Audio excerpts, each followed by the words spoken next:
things you have prepared. Planning for the future, saving for a rainy day, storing up to be comfortable and sustainable in the golden years, hedging against inflation, recession, pandemic, war, and natural disasters is generally regarded as sound financial practice and faithful stewardship of resources. Yet, here in our lectionary gospel this morning, this passage seems to suggest that that isn't always the case. We find Jesus in the midst of a marathon teaching session in front of a large and somewhat unruly throng of diverse groups and individuals. We see that in verse 1 of this chapter. It says it was a crowd of thousands who were stampeding and trampling over one another. Among those in the crowd, we can imagine there are curious listeners, sincere seekers. Some people are firm believers, some are faithful disciples, and like in every large crowd, there are some looky-loos and some wannabes just hanging around. It is an open session and an open setting, and these people, it's sort of like a presidential press briefing with pools of reporters shoving and elbowing each other to get close to the speaker to ask out their questions, shouting out comments and questions at a rapid pace such that you can't hear them. But occasionally someone in the crowd stands above and you can hear them. "Tell my brother to divide the inheritance with me," he says. Now, in the ancient world, it was customary that the responsibility for dividing of an inheritance belonged to the firstborn or the oldest brother. And it was written that the older brother would receive a double portion of the inheritance. Also, priests and rabbis were often asked to settle business affairs and legal disputes among families, sort of like in the tradition of Solomon doing the famous settling of motherhood when he split the baby. Now, because of we know these things, we can safely conclude that this person who's making this request is the younger brother in the family. We can tell that because if he were the older brother, he wouldn't have to ask for permission to do this. But what is not clear is whether or not the older brother, what the dispute actually is. We're not sure if the older brother is holding out and delaying the disbursement of the assets, or if the younger brother is simply impetuous and jumping the gun and acting spoiled. I want what's mine. We don't know. Either way, Jesus respectfully declines. "Who made me judge and arbiter over you?" Jesus is a teacher, and he says, "I'm going to stay in my lane. I don't even really want to know what's going on because it's not wise to get in the middle of family disputes, particularly after someone is deceased and there are a few assets to distribute." That is, having been a preacher for a lot of years, I can tell you I've been there. Not a place that one would like to be. But Jesus does say, "Beware of all kinds of greed," and the actual word, the root word there is covetousness, which means to have wrongful desire without regard for the rights of others. So Jesus, by saying beware of all kinds of greed, he's saying, you, young brother, you do not covet. Beware of the resentfulness of the rights of your brother. He has a right to disperse this according to his own wishes and understanding. But at the same time, you, big brother, stop relishing so much in the power that you have over your young brother because you've got his trust fund in your hands and you can control his comings and goings. Beware of all kinds of greed, because you see, money is always about more than money, especially between family members. Our spending, saving, investing, and general attitude toward material wealth is always endowed with emotions and memories. But Jesus, not one to let a teachable moment goes to waste, begins to teach. Then Jesus told them a parable. Now, I love the artistry of Scripture. Luke is one of the more well-written Gospels or pieces of literature in the whole New Testament canon. Some of it is quite sloppy and written in what we call Koine Greek. This is actually an Attic or Hellenic Greek, and it's a little more pristine, and the literary art comes out of it. If you'll go back and read, you will notice that first Jesus speaks to the person who's talking to him. It says that he said to him, "Who made me a judge and arbiter?" Then it says, he said to them, "Be aware of all kinds of greed." And then it shifts and says, "Then he said to them." Well, the then is he's going back to the people he was talking to in the first place before he got, quote unquote, interrupted by this person. So he's now talking to his disciples, because it tells us in the first verse that it was a big raucous crowd, but he began to teach his disciples. So he's talking across time and space to us. So he tells a story, and we all know the story, we've heard it.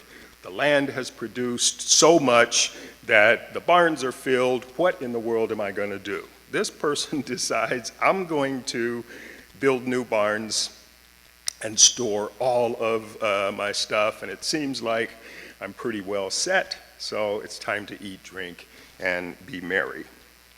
There are a few things that we want to take a look at. First of all, again, careful language. The land produced the surplus. And somehow surpluses seem hard for us to deal with. It would seem like if you've got a lot more than you need, if you've got a lot more than what you can store in your house, may not be necessary to rent a place to store your stuff. You could maybe do something else with it. But that seems to be hard. For example, right now in California, we're sitting on top of a $97 billion surplus. And the legislature is arguing about what to do with it. Can't quite figure out what to do with it. So it hasn't been spent yet. Yet we see a few needs. I think we could probably come up with a pretty good list of needs. But at any rate, this man, he decides, here's what I'm going to do. I'm going to build bigger. I'm going to tear down these barns, first of all. Then I'm going to build bigger barns. I'm going to take all of my stuff, put it in my new barns, and I am going to retire, and I am going to eat, drink, and be merry. It's got a lot of I's and me's going on in here. A lot of I's and me's. I'm going to build bigger barns. It's notable here that he is conveying a sense of A, entitlement, and B, thanklessness. He offers no thanks to God, who's the one who gave the increase of the land, no thought or thinks of the people who actually worked the land, who work there, the workers who actually tilled the soil day in and day out. Bonus program, medical benefits? Nah, don't think so. Additional vacation? Nah. Raise the minimum wage? No. No consideration also for perhaps the needs of the community. It's about me and me and me. Thanklessness. And then what often we see and sense from those who are very, very well healed, and even many of us, is a presumptuousness. We presume and take for granted a lot. This man presumed that wealth would provide satisfaction for him. Yes, I've got all of this, so now I can eat, drink, and what? Be merry. Let's laugh it up. We're living the life now, so grin, grin, smile, smile. Let me hug myself, pat myself on the back. He presumed also that this surplus that he had accumulated, this is surely enough. I can kick back now. I can stop being productive, quit working, because I've got enough. I've got to build bigger barns, so I'm cool. Presumption. And the presumption that surplus is enough is something that's kind of been on a lot of our minds lately with all the hoopla going on about the great big, yes, super lottery thing. Don't look at me like you didn't think about it. I know you did. Everybody thinks that is going to be the great thing, but there are a bunch of lottery stories about those who made that presumption and it didn't work out right. Let me share a couple of them. After Evelyn Adams improbably won the New Jersey lottery both in 1985 and 1986, she won twice, winning more than $5.4 million in total, a lot of money back then. Her winnings were completely spent by 2012 because of gambling in Atlantic City and investment mistakes that she had made. She all of a sudden thought she was Warren Buffett and that wasn't enough. I want more. She ended up broke. South Carolina native Jonathan Vargas, who was just 19 when he won $35 million Powerball prize in 2008, put his winnings toward Wrestlicious, a woman's professional wrestling promotion that he founded. The show, which featured scantily clad performers who also did sketch comedy, what in the world was he thinking, lasted just one season and cost Vargas almost $500,000. If I had to do it all over again, I would recommend people just sit on it for a year, he said in 2016. Really should decide what you want to do with it. Good idea. Not long after William Bud Post won a Pennsylvania lottery jackpot of $16.2 million in 1988, his brother was arrested for hiring a hitman to kill him for the inheritance. Post was later successfully sued by an ex-girlfriend for a share of the winnings and was $1 million in debt by the time he died in 2006. Everybody dreams of winning money and assumes that it will bring merriment, but nobody realizes the nightmares that come out of the woodwork or the problems, he said before he died. Presumption that materiality and material wealth will bring us happiness. But the biggest presumption that this man in our story made was that he would be alive. I presume, and since I've got this money, I'm pretty bulletproof, huh? But God said to him, this very night, your life is being demanded of you. And the things you have prepared, whose will they be? Now, we may come to this parable of the rich fool with a sense of kind of smug security, because they're not talking about us, because none of us have that kind of wealth, and certainly we wouldn't do that. Thinking of this rich fool as some aloof tech billionaire or a greedy, arrogant corporate CEO or some overpaid, self-indulgent celebrity or athlete, or that oh-so-lucky lottery winner from Friday night.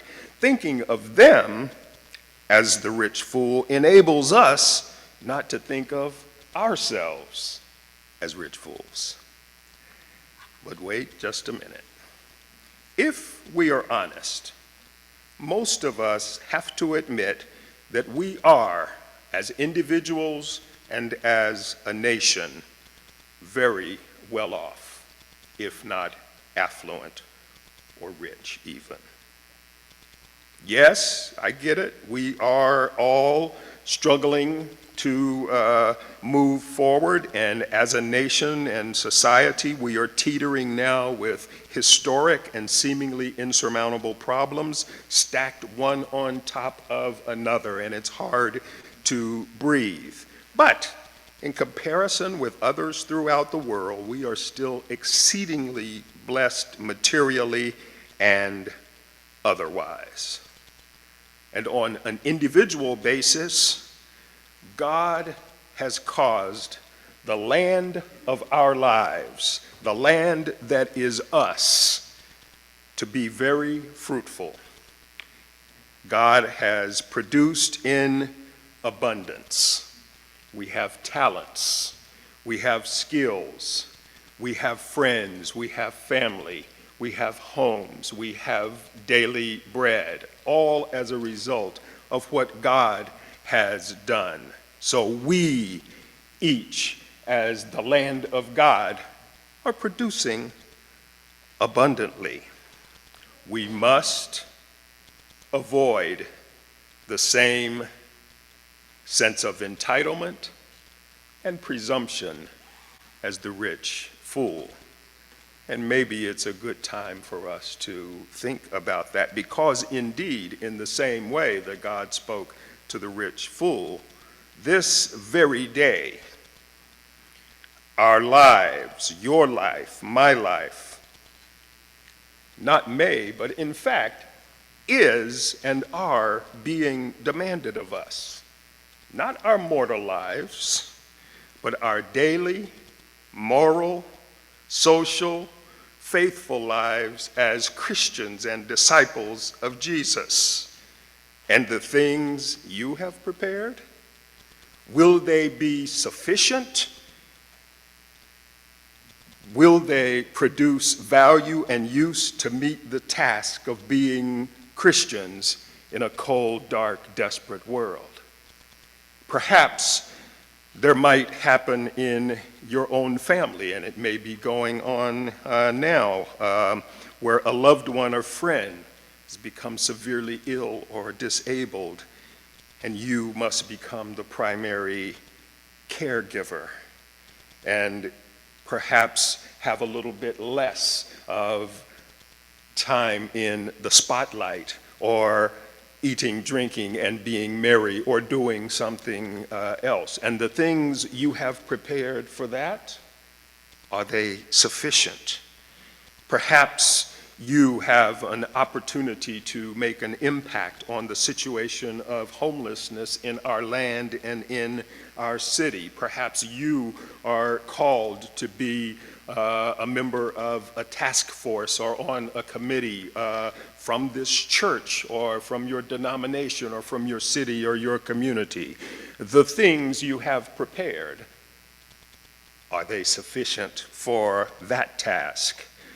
We have hundreds of thousands of abused children in foster care, in the justice system, and even in homes where there are inattentive and incapable parents who need advocates, who need mentors, who need helpers.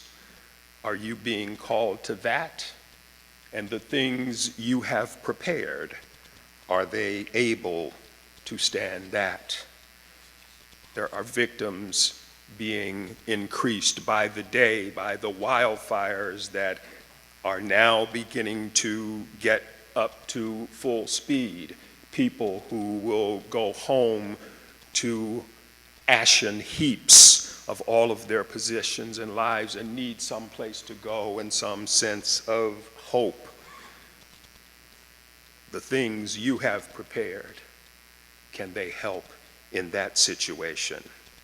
The barns that you have built, are they sturdy enough to carry the message and mission of God into the world? Have you stored up? Do you have a surplus of passion for justice and mercy? Have you built barns of faith, hope, love, patience, kindness, from which you can draw in these difficult times? And the material things that you have that will definitely belong to someone else after your life is called from you, why not share it with them now?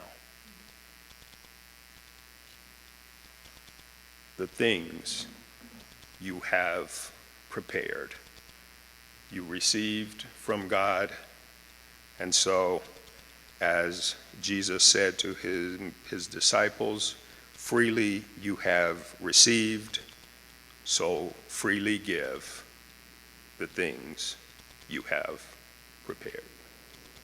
Amen.